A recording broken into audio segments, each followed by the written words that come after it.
देख रहे हैं इंडिया टीवी में हूं पिनास त्यागी और आज सभी के जहन में एक सवाल है कि बांकीपुर क्या सिर्फ एक बयानगी भर है बीजेपी के लिए, यही झांकीपुर बनने वाला है। जी हां, आपको बता दें कि जिस तरह से 23 राउंड से ज्यादा की काउंटिंग इस वक्त पूरी हो चुकी है, 31 राउंड की काउंटिंग होनी है बांकीपुर में, और बांकीपुर में जिस तरह से शुरुआत ही पहले राउंड से लेकर अभी तक प्रशांत किशोर लगातार लीड कर रहे हैं और अब ये मार्जिन जो है वो 13,000 से भी ज्यादा का हो गया है।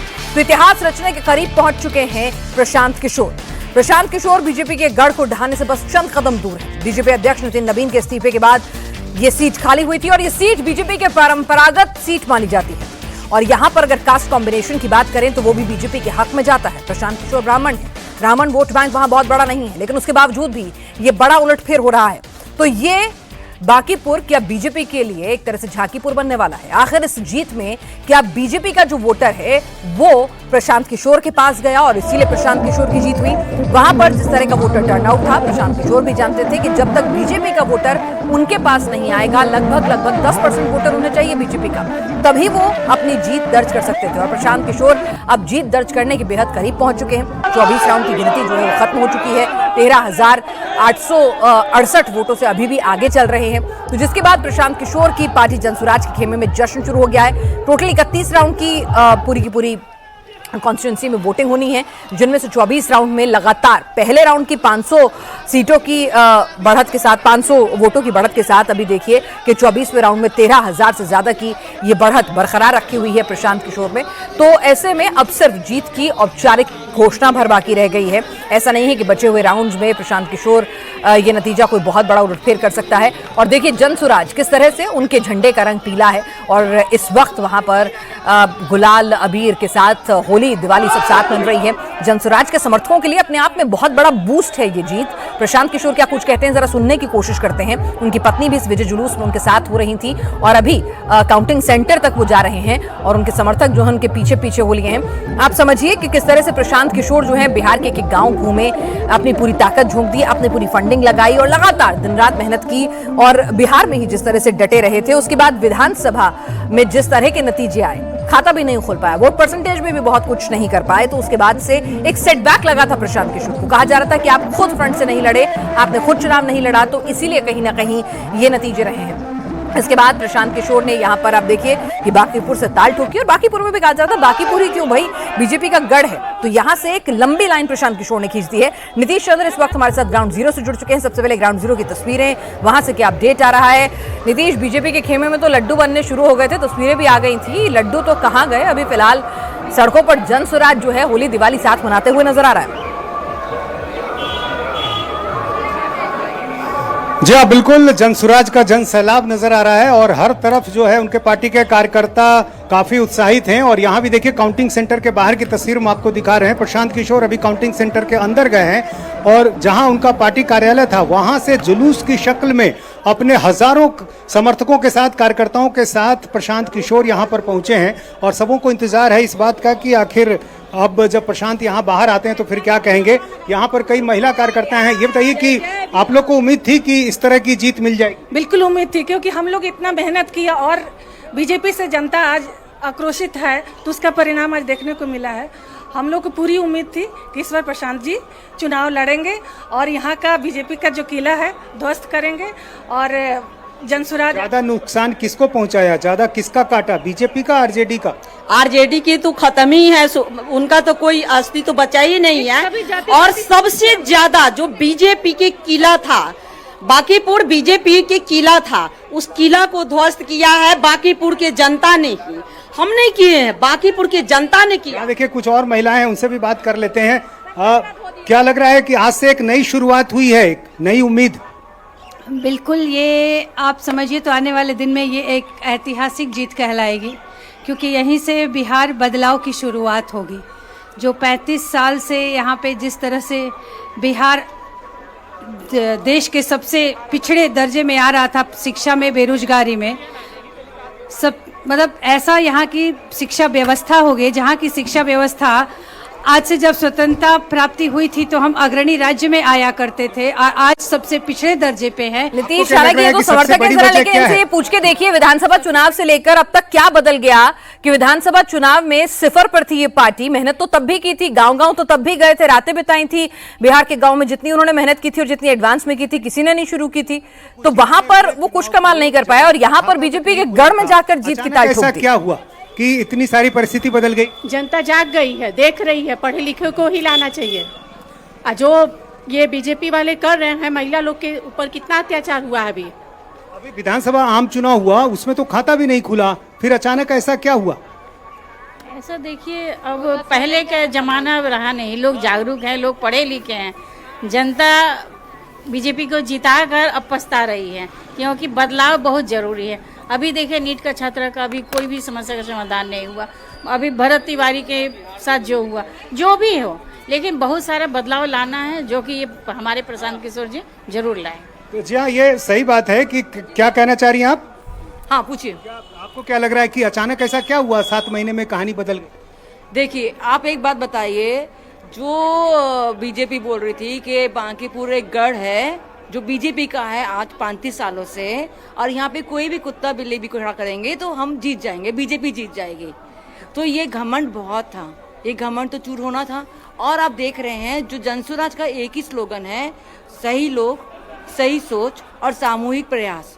तो अगर ये तीनों चीजें मिलती हैं तो आप बताइए नीतीश, यही सही लोग, सही सोच, सामूहिक प्रयास जो है अब से कुछ वक्त पहले भी थे और बहुत जोर शोर से थे। तब तो किसी का दिल नहीं जागा, तब तो किसी को समझ में नहीं आया। बड़े बड़े डॉक्टर, पुराने ब्यूरोक्रेट्स, सिविल सर्वेंट जो हैं, सोसाइटी के बड़े लोगों को नीतीश कुमार यहाँ पर प्रशांत किशोर ने उतारा था, तब किसी ने भरोसा नहीं जगाया। अब ऐसा क्या हो गया? ये सीजेपी प्रोटेस्ट की वजह है या फिर कई लोग सवाल उठाते हैं कि जो सम्राट चौधरी का चेहरा है बतौर सीएम, वो बिहार के लोगों को रास नहीं आ रहा है। क्या वजह है, जरा अगर बातचीत कर सकें तो। देखिए, ये जाहिर कार्यकर्ता है, ये अपनी बात रख रहे हैं, लेकिन जो सच्चाई है वो ये है कि जब विधानसभा का आम चुनाव हुआ था उस समय भी प्रशांत किशोर ने अपनी बातों से लोगों को प्रभावित किया था, इसमें कोई शक नहीं है। लेकिन सामाजिक समीकरणों के आधार पर चूंकि बिहार में वोटिंग होती है और हर सामाजिक समीकरण सिर्फ इस लक्ष्य के साथ वोट नहीं करता है कि उसे किसे बनाना है, किसकी सरकार बनानी है, बल्कि ये भी देखता है कि किसे नहीं बनने देना है। तो ऐसी स्थिति में अपने अपने खांचे में सब बंधे होते हैं। तो इसलिए प्रशांत किशोर की बातों से जरूर आम चुनाव में लोग प्रभावित थे, लेकिन वोट देने में उन्हें यह खतरा लग रहा था कि कहीं जिसे वो नहीं चाहते हैं वो ना आ जाए, ये प्रयोग कहीं खतरनाक ना हो। लेकिन उपचुनाव में ये सारी बंदिशें खत्म हो गई और चूंकि उपचुनाव में सरकार बदलने का खतरा नहीं है, कोई दूसरा आ जाएगा जिसे आप चाहते हैं, ये भी रिस्क नहीं है। तो यही कारण है कि अपने अपने आज़ाद ख्यालों से उन वोटरों ने वोट किया जिनके पास नाराजगी थी भी, नाराजगी उस समय भी थी, लेकिन उस समय नाराजगी इस हद तक नहीं थी कि वो सरकार बदलने की कीमत पर अपनी नाराजगी को दिखाएं। और अभी मैं तो चुनाव प्रचार के दौरान हम लोगों ने जो बात रखी थी, ये विधायक बनाने का चुनाव नहीं है, ये भाजपा के केंद्रीय नेतृत्व को ये संदेश देने का एक प्रयास है बिहार की जनता के द्वारा कि बिहार में किसी अच्छे व्यक्ति को मुख्यमंत्री बनाइए। आपको जनता ने 202 विधायक जिताए हैं, किसी अपराधी, किसी गलत चाल चरित्र चेहरा वाले व्यक्ति को बिहार का नेतृत्व मत दीजिए, अच्छे आदमी को बनाइए ताकि बिहार में भी शिक्षा हो, बिहार में भी बच्चों के लिए रोजगार हो, बिहार के बच्चों को भी बाहर मजदूरी करने न जाना पड़े। ये संदेश बांकीपुर के लोगों ने दिया है। बाकी विधायक जीतना हारना ये तो राजनीति है, चलता रहता है। जिन लोगों ने मत दिया उनका धन्यवाद कर रहे हैं, जिन्होंने मत नहीं दिया है उनको यही कहेंगे कि आपसे आपका विश्वास जीतने के लिए और मेहनत और प्रयास करेंगे। लेकिन महत्वपूर्ण बात यह है कि बिहार को अच्छा नेतृत्व मिलना चाहिए, बिहार सुधरना चाहिए और लोकसभा से पहले मोदी जी को, भाजपा को, अमित शाह जी को ये देखना चाहिए कि बिहार में कैसे बेहतरी हो, बिहार में बच्चों को रोजगार कैसे हो, पलायन कैसे बंद हो। एकमात्र यही उद्देश्य है। हम लोग को विधायक बन के ठेका पट्टा नहीं करना है, एक और एकमात्र उद्देश्य है, चाहते हैं कि बिहार में बेहतरी हो। बिहार में भी सिर्फ 5 किलो अनाज के नाम पर, जाति के नाम पर, धर्म के नाम पर वोट न मांगा जाए। अगर 25 MP गुजरात से जीत कर गए हैं, प्रधानमंत्री बनाने में मोदी जी को गुजरात के लोगों ने योगदान किया है, तो बिहार के भी 13 करोड़ लोगों ने आंख बंद करके मोदी जी को वोट दिया है, तो जितनी चिंता उनको गुजरात की है उतनी थोड़ी चिंता उनको बिहार की भी करनी चाहिए। बिहार के जो 1 करोड़ से ज़्यादा बच्चे बाहर मजदूरी कर रहे हैं उनकी चिंता होनी चाहिए। बिहार के लिए कोई एक स्पेशल प्रोग्राम बनाना चाहिए ताकि बिहार से पलायन बंद हो। कोई भी बच्चा यहाँ से 10-15 हज़ार रुपये के लिए अपने घर परिवार समाज को छोड़कर उसको गुजरात, बॉम्बे, दिल्ली, कलकत्ता, कोयम्बटूर, तमिलनाडु, कर्नाटक न जाना पड़े। इसी उद्देश्य को लेकर हम लोग यहाँ आए हैं और आज की जीत उसी बात को फिर से मजबूत करने के लिए है कि एनडीए को, भाजपा को लोगों ने जिताया है। अब भाजपा के नेतृत्व की ये जिम्मेवारी है कि किसी ऐसे व्यक्ति को बिहार का मुख्यमंत्री बनाए जो कि बिहार में रोजगार लाए, बिहार में शिक्षा की स्थिति को सुधारे, भ्रष्टाचार कम हो और सबसे बढ़कर पलायन बंद हो। ये सीधा सीधा मैसेज है। 30 बरस का जो गढ़ है वो सिर्फ 30 दिनों में ढह गया। वो सिर्फ इसलिए ढहा है कि बिहार के लोग भी चाहते हैं कि अब 4 किलो 5 किलो अनाज और जाति से ऊपर उठकर हम लोग के बच्चों के पढ़ाई रोजगार के लिए केंद्र सरकार और राज्य सरकार काम करे। अगर वो काम नहीं करेंगे तो आगे चुनाव के परिणाम उनको ऐसे ही देखने को मिलेंगे।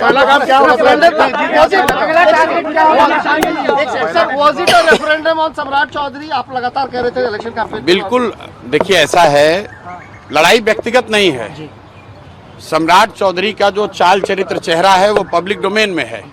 अगर आप किसी अपराधी को बिहार का राजा मुख्यमंत्री बनाएंगे तो बिहार की तरक्की नहीं हो सकती है। तो हम लोग की लड़ाई किसी व्यक्ति से नहीं है। बहुमत भाजपा का है, एनडीए का है, मुख्यमंत्री तो उन्हीं का बनेगा। हम लोग बस इतना ही आग्रह कर रहे हैं, बिहार की जनता इतना ही आग्रह कर रही है, बांकीपुर की जनता इतना ही मोदी जी से आग्रह कर रही है कि किसी अच्छे चरित्रवान काबिल आदमी को बिहार का मुख्यमंत्री बनाइए ताकि बिहार के लोग भी इस बात का गौरव, बिहारी होने का गौरव कर सकें, ताकि हम लोग के बच्चों के लिए भी पढ़ाई रोजगार की व्यवस्था हो। सब कुछ सुविधा अगर गुजरात के ही लोगों को मिलेगी तो सिर्फ बिहार के लोग कहाँ जाएंगे। गुजरात के लोग 1 लाख करोड़ के बुलेट ट्रेन पर चलेंगे वो ठीक है, लेकिन हम लोग को कम से कम पैसेंजर भी तो मिलना चाहिए। बिहार के लोग सिर्फ मजदूरी करने के लिए नहीं पैदा हुए हैं और 5 साल के लिए भाजपा को मैंडेट मिला है। उनको अच्छा आदमी देना चाहिए, अच्छे लोगों को मंत्रिमंडल में रखना चाहिए ताकि बिहार की तरक्की हो, बिहार का विकास हो। अगला टारगेट क्या है प्रशांत जी? हमारी पहला काम क्या होगा सर जीत के बाद? भाई पहला काम बस यही है कि बांकीपुर की जनता ने जो आशीर्वाद दिया है, अपनी ओर से जो हो सकेगा बांकीपुर में सुधार का प्रयास करेंगे। अगले 2-3 महीने में आपको वो चीज दिखेंगी भी। मैं कोई बहुत बड़ी बात बोलना नहीं चाहता हूँ। मेरे विधायक बनने से बांकीपुर बेंगलोर नहीं बनेगा, लेकिन यहाँ पर आपको कुछ सुधार होता अगले 2-3 महीने में दिखेगा। बड़ी बात यह है कि ये चुनाव बांकीपुर के नाली गली पर नहीं लड़ा गया है। ये चुनाव लड़ा गया है कि बिहार का नेतृत्व किसके हाथ में होना चाहिए। और बांकीपुर की जनता ने ये संदेश दिया है भाजपा के नेतृत्व को कि भाई आप अच्छे आदमी को बिहार का मुख्यमंत्री बनाइए। सम्राट चौधरी की जगह किसी कुशवाहा को बनाना है बनाइए, कोई दिक्कत नहीं है, कुशवाहा को ही बनाइए, लेकिन कुशवाहा समाज के ही किसी अच्छे आदमी को बनाइए। हर हालत में बिहार की तरक्की होनी चाहिए, बिहार का विकास होना चाहिए। व्यक्ति कोई जीते, दल कोई जीते, लोकतंत्र है, हार जीत होती रहती है, उससे कोई फर्क नहीं है।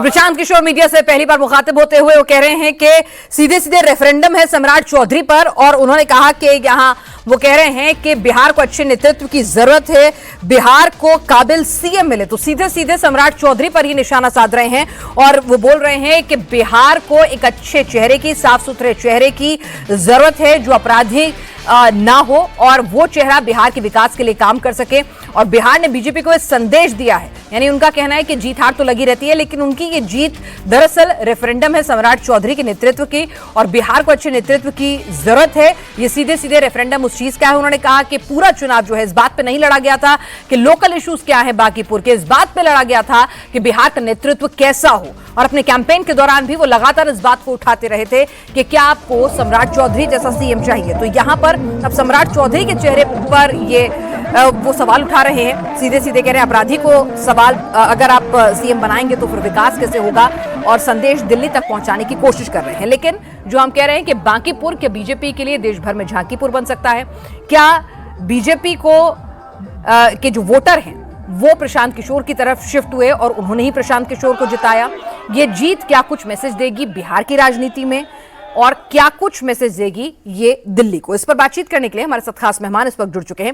धनंजय गिरी हमारे साथ प्रवक्ता बीजेपी के, नवल शर्मा है प्रवक्ता जेडीयू के, धीरेन्द्र कुमार हमारे साथ प्रवक्ता एलजेपीआर से जुड़ रहे हैं, कंचना यादव हमारे साथ प्रवक्ता आरजेडी की जुड़ रही हैं और तारिक अनवर प्रवक्ता जनसुराज पार्टी से हमारे साथ जुड़ रहे हैं। धनंजय गिरी जी, प्रशांत किशोर जी को आपने भी सुना होगा, वो कह रहे हैं रेफरेंडम है आपके सीएम पर, सम्राट चौधरी जैसे शख्स को सीएम बनाएंगे तो यही हश्र होगा।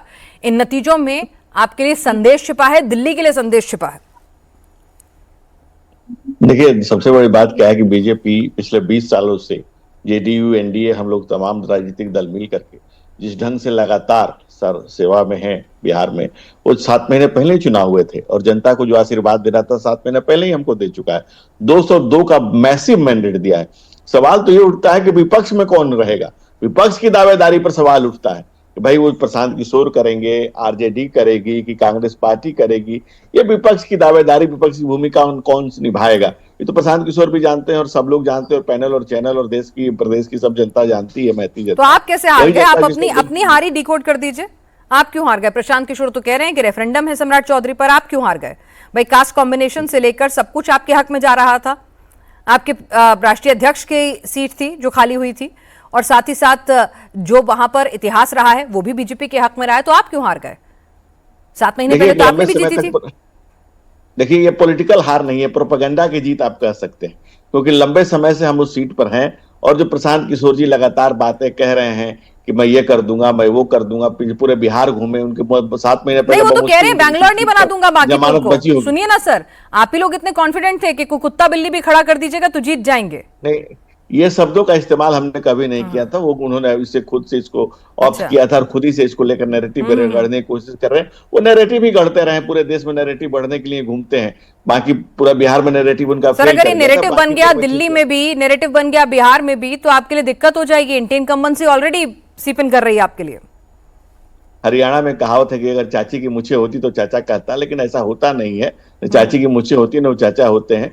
बिहार में एक सीट पर हम जो हारे हैं, और हार क्या जीत में क्या, हार में किंचित नहीं भयभीत में, जनता के चरणों में सर झुका करके हम कह रहे हैं कि जनता ने हमें जो जिस बैसिव जहां 30-35 साल से हमें जिता रही है, जिस बिहार में हमें 20-22 साल से जिता रही है, उस बिहार में एक सीट पर हमें जनता ने किसी को अगर ट्राई किया कि भाई देखते हैं प्रशांत किशोर के बड़े 5 बड़ी वजह बता दीजिए। आप कह रहे हैं सम्राट चौधरी वजह नहीं है, प्रशांत जी कह रहे हैं सम्राट चौधरी जैसे नेतृत्व देंगे तो यही हार होगा, ये उसी का रेफरेंडम है। आप बता दीजिए आपकी नजर में ये 5 आपकी हार की वजह। देखिए, हार की वजह तो ये हो सकता है कि पहली बात तो कि भाई नितिन नवीन अत्यंत ही पॉपुलर थे, वहां पर थे, उनके साथ एक जनता का जुड़ाव था। लोगों को लगता था कि भाई नितिन नवीन जी से जुड़े रहे। हालांकि भारतीय जनता पार्टी की खूबी है कि वह कनिष्ठ कार्यकर्ताओं को आगे लाने का प्रयास करती है, चाहे हार हो चाहे जीत हो, लेकिन हम ये प्रयास बंद नहीं करने जा रहे हैं। हम कनिष्ठ कार्यकर्ताओं को आगे लाने का प्रयास करते रहेंगे। एक नए कार्यकर्ता को हमने दिया जगह, सम्मान दिया था। दूसरे पीके, नो डाउट इसमें कोई बात दो राय नहीं है कि पीके के लोगों नोन है लोगों के बीच में। हमारा कार्यकर्ता, बूथ का कार्यकर्ता उठ करके चुनाव लड़ने आया था, पीके एक नोन है। दूसरी बात यह है कि हम जो पीके ने बड़े बड़े प्रोपेगेंडा, जो बड़े बड़े वादे किए हैं, जनता ने कहा एक बार देख लेते हैं। तीसरी बात कि विपक्ष में जो सबसे बड़ा महत्वपूर्ण बात है कि बिहार में विपक्ष के लिए कोई स्पेस नहीं बचा था, विपक्ष था ही नहीं। लोग लगातार तेजस्वी जी की विदेश यात्राओं से लोगों को दिखाई नहीं देते थे कि भाई यहाँ न केंद्र में विपक्ष दिखता है न प्रदेश में दिखता है। तो लोगों को शायद लगा हुआ कि विपक्ष की नेता की जगह खाली है, तो उसके लिए शायद उन्होंने इनका चयन किया होगा। चौथी बड़ी बात ये रही होगी कि जो लोग भाई बिहार तो बदलाव की आवाज देते रहा है, देखते हैं कि भाई क्या कहते हैं। पीके इतने समय से कह रहे हैं, उनका जमानत जब्त होने के बाद भी टिके हुए, चलिए इनको एक बार मौका देके देखा जाए। मौका उस सीट से जो सीट बीजेपी की परंपरागत सीट रही है, जो आपके राष्ट्रीय अध्यक्ष के इतने जुड़ाव, इतने प्यार के बाद खाली हुई है, जहां पर कॉम्बिनेशन आपके फेवर में जाते हैं और आप प्रोपेगेंडा और नैरेटिव की बात कर रहे हैं, वो तो बीजेपी के लिए सबसे बड़ी उनकी कम्युनिकेशन और खूबी जाना जाता है। ठीक है सर, सबको मौका देते हैं। तारिक साहब, जीत की बहुत बहुत बधाई हो आपको। आखिरकार 7 महीने में आपने ऐसा क्या काया पलट कर दिया कि आपने ये जीत दर्ज करा ली है, या फिर ये पीके फैक्टर है कि वो खुद जहां खड़े होंगे वहां तो भरोसा होगा, बाकी पार्टी पर अभी भी भरोसा नहीं है? ये बात सच है कि पीके खुद कैंडिडेट थे, उसका एक जो है ना फैक्टर था कि इस चुनाव में जो एज मिला है वो एक फैक्टर है। लेकिन ये भी सच्चाई है कि पिछले 4 साल से जिस तरह से बिहार के गांव-गांव प्रशांत किशोर जी गए और उसकी एक सिंपैथी भी थी। लोगों ने ये देखा कि भाई ये आदमी मेहनत कर रहा है, और बिहार के लोग 2 तरह के लोगों को बहुत पसंद करते हैं, एक जो निर्भीक हो, निडर हो, और दूसरा जो निरंतर मेहनत करता हो। तो चुनाव हारने के बाद भी 2025 के प्रशांत किशोर जी जिस तरह से पिछले 5-6 महीने से बिहार में बने रहे, जितने भी मुद्दे रहे, उन मुद्दों को बहुत ही निडरता के साथ और मुखरता के साथ उठाते रहे। तो जनता में ये परसेप्शन बना कि ये एक व्यक्ति है जो हर परिस्थिति में बिहार की जनता की बात कर रहा है।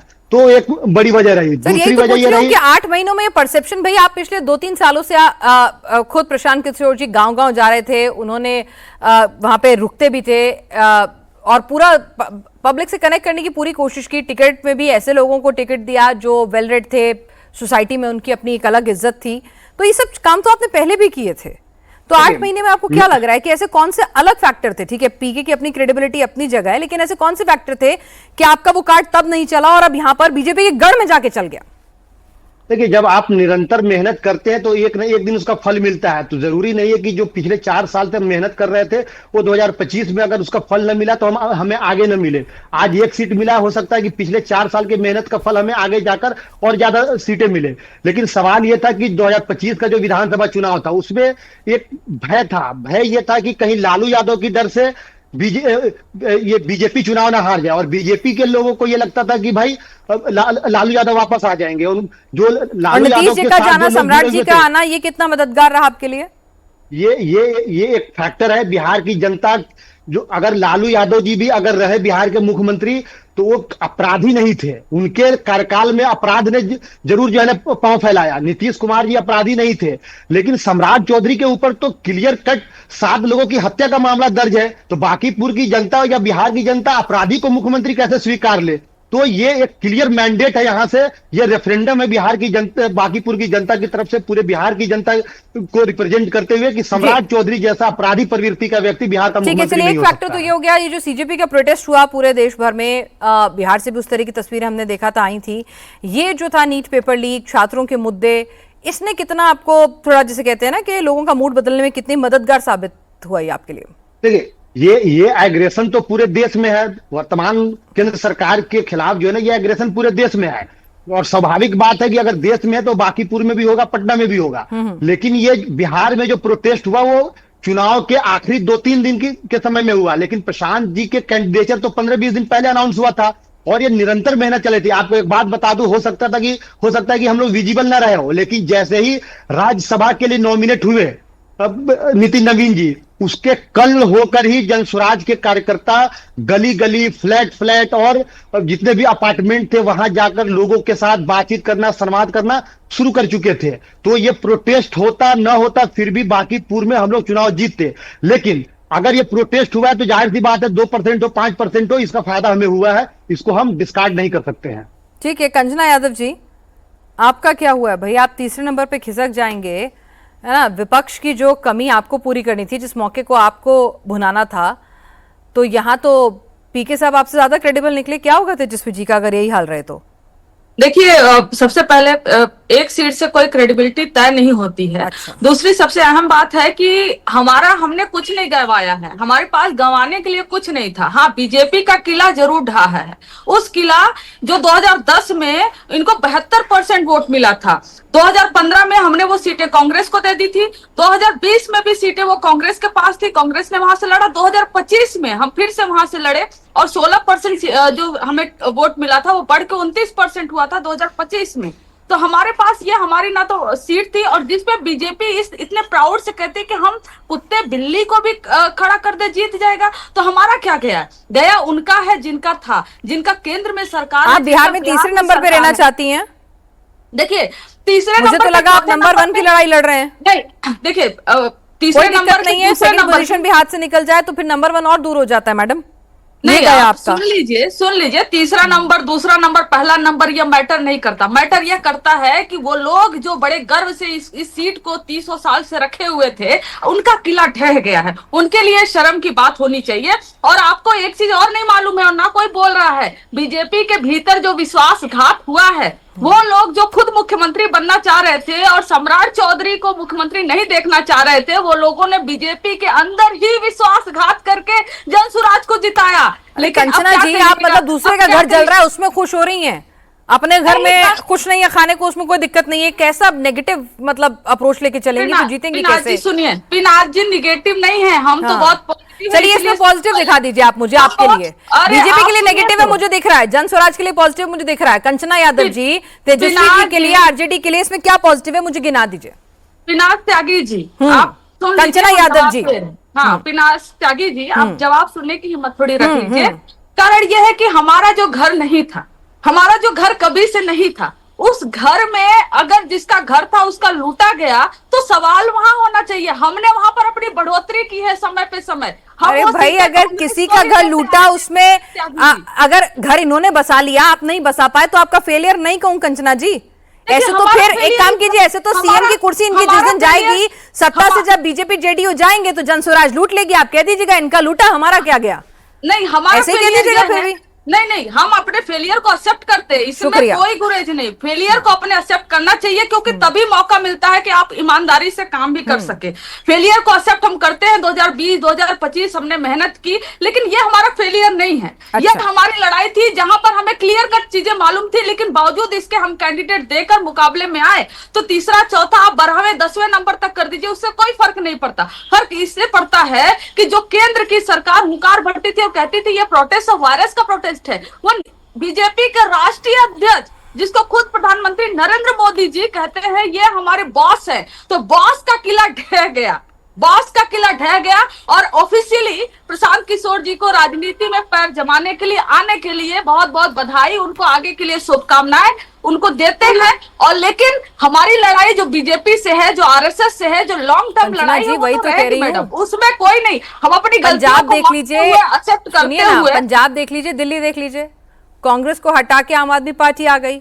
अब भाई अगर वहां पर आरजेडी को हटाकर यहाँ पर जनसुराज आ जाएगी तो आपको कोई, अरे मैं कह रही हूं भाई, मतलब विपक्ष के तौर पे पहले आप विपक्ष में आते हैं ना, पहला चुनाव आप हारने के लिए लड़ते हैं, दूसरा आप हरवाने के लिए लड़ते हैं और फिर तीसरे में जाके जीतते हैं। ये राजनीति की पूरी समझ से लोग इसको डिराइव करते हैं। तो मैं वही कह रही हूं कि आपको कोई टेंशन नहीं, आप कह रही हैं ठीक है हम तीसरे नंबर पे भी खुश हैं, बस बीजेपी हारनी चाहिए, हमारा टारगेट बीजेपी को हराना है। ऑफ कोर्स पॉलिटिकल पार्टी होने के नाते हर किसी को हर बात की टेंशन रहती है, लेकिन इस बात की खुशी जरूर है कि बीजेपी को लोगों ने नकारा। इस बात की खुशी जरूर है कि बीजेपी को सिर्फ बिहार में नहीं बल्कि देश भर में लोग नकार रहे हैं। जिसको ये कॉकरोच बोलते हैं, वायरस बोलते हैं, लोग अपनी ताकत दिखा रहे हैं। और ठीक है, यानी कि बीजेपी का किला ढह गया, इसकी खुशी ज्यादा है बनस्पत अपने नंबर 3 पर खसक जाने की, जनस्वराज के जीतने की। वो ठीक है, अपना अपना सोच है। यहाँ पर जरा जेडीयू से भी हमारे साथ नवल शर्मा जी जुड़े हुए हैं। नवल शर्मा जी, दोस्ती बनी रहेगी ना? अगर हमें बार बार नंबर 10 अगर आपको खुशी मिल जाए तो आप करिए। नहीं, मैं नहीं चुप कराइए, आपकी आवाज क्या कह रहा है कंचना जी, मुझे क्या कहना है, मुझे क्या करना है, आप लोग देखिए। शर्मिंदगी होनी चाहिए जिनका किला ढहा है। ठीक है, धनंजय गिरि जी से शर्मिंदगी करवा दूंगी सीएम की कुर्सी पर, अभी भी वही लोग बैठे हैं, समझिए ना, सत्ता में वही है, आप लोग विपक्ष में, विपक्ष का किला भी ढह रहा है अगर ऐसे अगर एक एक चीजें हाथ से निकलेंगी। खैर, वो आपका अपना पर्सपेक्टिव है। नवल शर्मा जी बोलिए। वही कह रही हूँ कि दोस्ती बनी रहेगी ना इस हार को। प्रशांत किशोर जी सीधे सीधे कह रहे हैं सीएम साहब के लिए रेफरेंडम है, अब सीएम साहब की कुर्सी कैसे खाली हुई ये सब जानते हैं। जी जी, ये दोस्ती नहीं है, दोस्ती की गांठ पुरानी है, मतलब वही कह रहे हैं। हाँ, बोलने दीजिए। सबसे पहले तो मैं आपके चैनल में जो मुझे समय मिला है उसका उपयोग करते हुए मैं प्रशांत किशोर जी को उनकी जीत के लिए धन्यवाद देता हूँ। अभी मतगणना पूरी नहीं हुई है, लेकिन फिर भी मैं उन्हें अग्रिम बधाई देता हूँ। लेकिन महत्वपूर्ण पहलू यह है कि प्रशांत किशोर जी इसको रेफरेंडम बता रहे हैं और आपने भी सवाल पूछा। 2025 के विधानसभा चुनाव में 238 सीटों पर प्रशांत किशोर जी की भारी पराजय हुई। 4 बाई इलेक्शन में उनकी भारी पराजय हुई। तो क्या वो प्रशांत किशोर के खिलाफ बिहार की जनता का रिफरेंडम नहीं था? अगर रिफरेंडम एक पक्षीय होता है तब तो फिर प्रशांत किशोर जी से जाकर सवाल पूछिएगा। कोई रिफरेंडम एक पक्षीय कैसे हो सकता है? और ये सम्राट सरकार के खिलाफ यदि रिफरेंडम है तो 2 चुनाव में बिहार की जनता ने आपको बुरी तरह खारिज किया। क्या वो आपके खिलाफ का रिफरेंडम नहीं था? नीतीश सरकार थी ना, मैं वही कह रही हूँ, वो नीतीश सरकार थी। भाई सम्राट जी जब से कुर्सी पर बैठे हैं उसके बाद की बात कर रही हूं मैं। नहीं ठीक है, तो एक बाई इलेक्शन किसी स्थापित सरकार के विरुद्ध जनादेश कैसे हो सकता है? बिल्कुल नहीं हो सकता सर, लेकिन ये बता दीजिए ना, बिल्कुल एक सीट जो बीजेपी की परंपरागत सीट रही है, जहां पर कास्ट कॉम्बिनेशन आपके फेवर में है, जो सीट आपके राष्ट्रीय अध्यक्ष के जाने से खाली हुई है, जाहिर सी बात है उन्होंने भी अपनी पूरी ताकत झोंकी होगी, ठीक है, सब कुछ तो फेवर में था। अगर तब भी जिस प्रशांत किशोर को 7-8 महीने पहले बिहार की जनता ने बुरी तरह से नकार दिया था, वो उन्हें हाथों हाथ लेते हैं जहां सारे सब कुछ आपके फेवर में है, तो इसको भी सोचना पड़ेगा ना नवल शर्मा जी। बिल्कुल बिल्कुल, आपसे अपेक्षा है कि थोड़ा गंभीर विमर्श हम लोग करेंगे और आप एक ही बार सारा सवाल पूछ लीजिए। बीच में मैं आपके प्रत्येक सवाल का सिलसिलेवार जवाब दे रहा हूँ। यह कोई आम चुनाव नहीं था, बल्कि एक बाई इलेक्शन था, और कोई भी बाई इलेक्शन पूरे राज्य के मतदाताओं के मिजाज को कभी स्पष्ट नहीं करता है।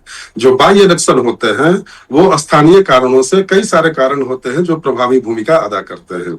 अभी सम्राट चौधरी जी के बारे में जिस तरह की बातें प्रशांत किशोर जी बोल रहे थे कि सम्राट चौधरी जी को हटाकर किसी काबिल व्यक्ति को मुख्यमंत्री बनाइए, पता नहीं आप कितनी सहमत हैं, लेकिन जो मेरी जानकारी है, लोकतांत्रिक जानकारी है, वो ये है कि लोकतंत्र में किसी भी नेता की वैधता या अवैधता का फैसला जनमत से होता है और जनादेश से होता है।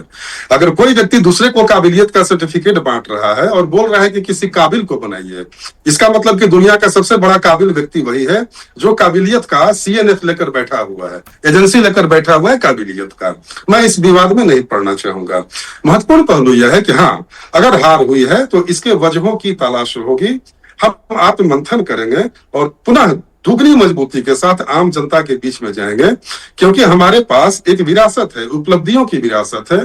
प्रशांत किशोर जी जो नैरेटिव बनाने का प्रयास कर रहे हैं बिहार की जनता के सामने, वो अभी आपके सामने बताया कि भले ही वहां की गली और नाली में कोई परिवर्तन न दिखे, तो गली और नाली में मैं तो बताऊंगा कि आप जाइए बांकीपुर में पिनास त्याग कीजिए और घूम लीजिए। यदि आप खाली पैर घूमेंगी तो कहीं मिट्टी नसीब नहीं होगा। वही बांकीपुर की सीट है जिसको लेकर आप लोग बहुत ज्यादा कॉन्फिडेंट थे, प्लीज ऐसे मत करिए ना। उन्होंने कहा कि उन्होंने हाई एक्सपेक्टेशन, रियलिस्टिक गोल रख रहे हैं। उन्होंने कहा मैं बांकीपुर को बैंगलोर बना दूंगा, ऐसा नहीं है, लेकिन 3 महीने में आपको परिवर्तन दिखेगा। ठीक है, वो रियलिस्टिक गोल रखते हैं, चाहे जब वो विधानसभा चुनाव में वादे कर रहे थे अभी भी। अपने दावों को हाई लेवल की वैलिडिटी देने के लिए, एक ऑरा देने के लिए लोग इस तरह के दावे करते हैं, और इस तरह के दावों की हकीकत को आप भी जानते हैं और मैं भी जानता हूं। महत्वपूर्ण पहलू यह है कि बिहार में बाई इलेक्शन हुआ है। बिहार की जनता ने 202 सीटों की विशाल बहुमत हमें दिया है, और जो भी कारण रहे होंगे उन कारणों की पड़ताल करके हम फिर से मजबूत रूप में जनता के बीच में जाएंगे। नहीं नजर आती भाई नवल किशोर, यहाँ पर सभी लोग, धनंजय गिरि जी, नवल शर्मा जी, सब लोग कह रहे हैं कि भाई ठीक है बाई इलेक्शन ही तो है, इतना टेंशन क्या लेना है। आपको भी वाकई में लगता है कि जिस तरह से यूथ के अंदर जो नाराजगी है, जिस तरह से प्रशांत किशोर की जीत दर्ज होती है कि भाई एक पढ़ा लिखा हमें बेटर विकल्प मिलेगा तो हम उसकी तरफ जाएंगे, तो ये तमाम चीजें कुछ वरीसम हो सकती हैं परंपरागत ट्रेडिशनल पॉलिटिक्स के लिए? पिनाक जी, सबसे पहले तो मैं देखिए जो जनादेश मिला है उसको श्रीधार करता हूं, और 3 दशकों से वो जनादेश हम लोगों को मिलता रहा है, तो उसके लिए वहां के लोगों का आभार, और जो उन्होंने अपनी नया जनादेश प्रतिनिधित्व दिया है प्रशांत जी को, उन्हें शुभकामना देता हूं कि उनकी जनाकांक्षाओं को आगे लेकर के आए। बांकीपुर की जनता ने आज इतना जरूर है कि ईवीएम को आरोप मुक्त कर दिया, बाइज्जत बरी कर दिया है। आज चैन की नींद ईवीएम सोएगा। चलिए, ईवीएम भी आई गई। बांकीपुर की जनता ने आज बहुत बड़ी चीज की है। मैं ये नहीं कह रहा हूं, और विपक्ष में भी आने वाला व्यक्ति को एनडीए के विकास वाले जो मॉडल हैं, बात अब उसी पर होगी। राष्ट्रीय जनता दल के जात पात वाली बात पर अब चुनाव नहीं हो सकता है। सरकार में आने के लिए आपको ज्यादा मेहनत करना पड़ेगा, और स्वस्थ विपक्ष में भी बैठने की अब अनुमति बिहार वैसे ही लोगों को देगी जो विकास की बातें करे। जो तो सीएम साहब का चेहरा ठीक लग रहा है आपको इन सब खांचों में फिट होने के लिए, उनकी क्वालिफिकेशन से लेकर उनके क्रिमिनल रिकॉर्ड्स और बैकग्राउंड में जो खांचा आपने बताया कि कैसा भविष्य होना चाहिए, कैसे नेता होना चाहिए? ये तो 30-35 सालों से एनडीए की सरकार इस ना मेरा सवाल फिर से सुनिए। मैंने क्या कहा? आपने बहुत अच्छी व्याख्या की कि अब कैसी लोगों को सरकार चाहिए, कैसा सीएम चाहिए, कैसा नेता चाहिए, कैसी राजनीति चाहिए, बहुत अच्छी बात कही आपने। मैं वही पूछ रही हूं कि क्या सम्राट चौधरी का आपराधिक शैक्षिक बैकग्राउंड उस खांचे में जो आप ही ने बनाया फिट बैठता है? बाबा साहब जब संविधान लिख रहे थे तो उस समय कहीं भी इन खांचों को कि आपकी डिग्री क्या होगी, हाँ, ऐसा कहीं वर्णन है आप क्या? ही ने कहा, मैंने पूछ लिया। जिन मतदाताओं ने वोट कर करके जिस गठबंधन ने उनको विधायक दल का नेता बनाया, क्या एक मुझे वो सब मालूम है। मैंने आप ही की परिभाषा में पूछा, आप ही ने बताया, मैंने नहीं कहा। आपने कहा क्या भविष्य की राजनीति में पढ़े लिखे ऐसे लोग ये सब आने चाहिए, तो मैंने कहा कि आपका सीएम फिट बैठ रहा है कि नहीं? विकास के मॉडल मैंने कहा पिना जी। अच्छा, पढ़ाई लिखाई नहीं चाहिए। विकास के मॉडल जो हमने तय किए हैं, अच्छा। बात आपको वही करनी होगी और उस आधार पर आप विपक्ष में भी आ सकते हैं, जीत दर्ज कर सकते हैं। अब बरगला करके कोई आदमी चाहे तो राष्ट्रीय जनता दल की भाषा बोल करके विपक्ष में भी नहीं आ सकता है। और हमारे नेता आदरणीय चिराग पासवान जी जब पहली बार आए थे, तो वही तो पूछ रहे हो, चिराग पासवान जी ज्यादा पढ़े लिखे युवा है ना, आपराधिक रिकॉर्ड भी नहीं है ना, ऐसे नेता चाहिए क्या आप देश को, या फिर सम्राट चौधरी जैसे बिहार नहीं, सम्राट चौधरी जी के साथ ही हैं चिराग पासवान जी, क्यों अलग करके देख रही हैं पीनाथ जी? ये जो भी होता है, मैं बता रहा हूं कि उन्होंने आते कहा था कि राष्ट्रीय जनता दल है कहां, जब सवाल विपक्ष के किए गए थे। तो हम तो समझते हैं कि उनका अनुभव, आज मुझे समझ में आया कि राष्ट्रीय जनता दल जिस तरह की राजनीति को लेकर के बिहार में बनी हुई थी, पिछले 20 साल से दिख रही थी, आज उसका समाप्त हो गया पूरा कहानी।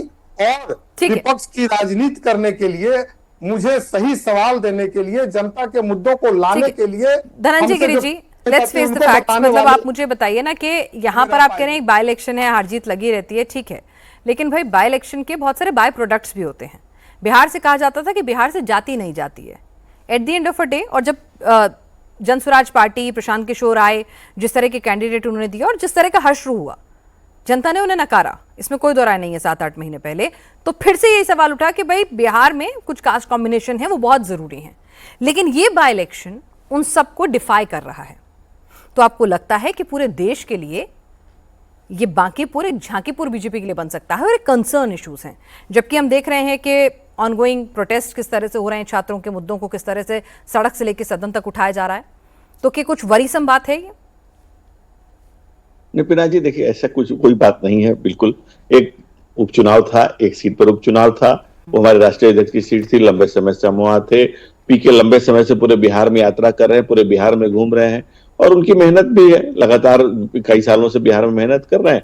उन्होंने जो वादे किए थे, और मैंने पहले भी आपको कहा कि विपक्ष का स्पेस खाली है बिहार में, जो जगह खाली है उसको कोई फिल इन द ब्लैंक्स में वही जगह भरा जाएगा जो खाली होगा, क्योंकि सरकार में तो हम ऑलरेडी हैं, सरोकार में हम ऑलरेडी हैं। 20-22 साल से जनता के आशीर्वाद की छाया में हम चल रहे हैं, जनता ने भर भर के हमें आशीर्वाद दे रखा है, केंद्र और राज्य की परियोजनाओं से बिहार आगे बढ़ रहा है लगातार। लेकिन हाँ, विपक्ष की सीट खाली थी। आप देखें होंगे अभी उपचुनाव में भी नेता प्रतिपक्ष नहीं थे, वो 1-2 दिन के लिए शायद राष्ट्र में आए थे रोड शो वगैरह करने के लिए। तो बिहार की जनता ने ये जो जगह भरी है पॉलिटिकली, आप अगर इसको देखेंगे तो 2 तरीके से आप इसको कह सकते हैं। एक तो पॉलिटिकल हार जीत नहीं है, ये एक जो लगातार प्रोपेगेंडा थ्योरी उनकी चल रही थी पीके की कि मैं ये कर दूंगा, मैं वो कर दूंगा, मैं तो जनता ने कहा एक बार देखते हैं इनके लंबे समय की मेहनत को। दूसरी बात, अगर जनता ऐसे देखने लग गई, सुनिए ना, वही तो मैं आपसे कह रही हूँ, जनता ने आम आदमी पार्टी को देखा दिल्ली में, जनता ने आम आदमी पार्टी को देखा पंजाब में, ठीक है, सीजेपी वहां कह रहा है कि हम अपनी अलग पार्टी बनाएंगे। जेनजी जिसका वोट परसेंटेज अगर आप देखें तो लगभग 28 से 30% है, और अगर आप 29 से 40 को भी जोड़ के स्पिलओवर को जोड़ लें तो 40% हो जाता है। तो यही मैं आपसे पूछ रही हूँ कि तमाम फैक्टर्स क्या बीजेपी की राजनीति के लिए, उसकी ट्रेडिशनल पॉलिटिक्स के लिए क्या कुछ चिंता का सबब आगे चल के बन सकते हैं?